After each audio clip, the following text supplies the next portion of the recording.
chia ti no du ni ai so ingam si ha pula khan he huna ya ta so chon in nam hi angya la ni nam chong hi in bang to la bang ti English nen kan nam chong hi cho kol to mo chanin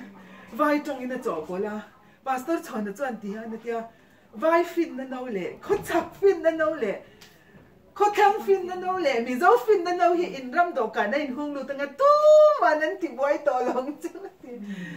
oi chu nam fin na chu luang lu ta ni chu mo kan ram a yan in se thia mem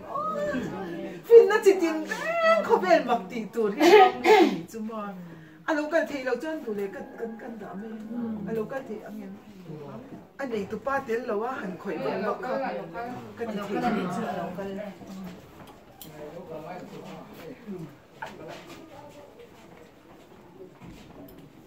các bạn hình miếng thác khen sặc sẽ là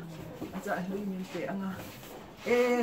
he nắm he huna hi chuan kan nắm trong hi anh ya lang anin kan mang to long mà tia sap trong tel lâu in kan ram mi zo trong hi chan chin bu po chia tu ro to lâu thu soi tu te pon sap chung tel lo in kan chiar thei to lo khot khang fin na zong song le thal turin kan ding chok to do na mo chuan mi zo vai tong po atel bok ta chu pastor thonan asoi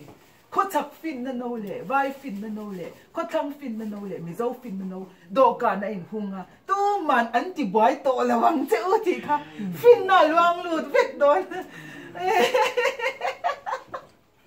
amma kan ni le pa hi ti ro khale kan thak theng la an wi min pe na le pa ni song se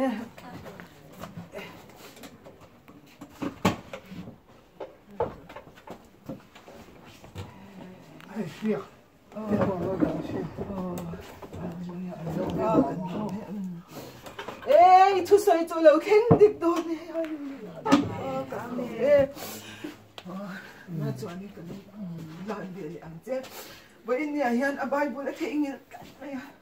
fin na chitin reng chunga chong kan pathian chon man som che se na amen amen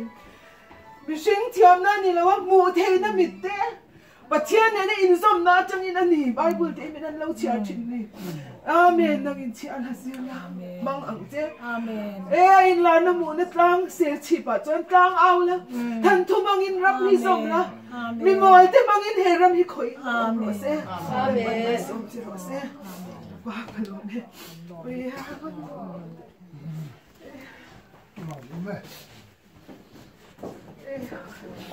trong trai gọi tới đây là mình cần thì mấy lần tới rồi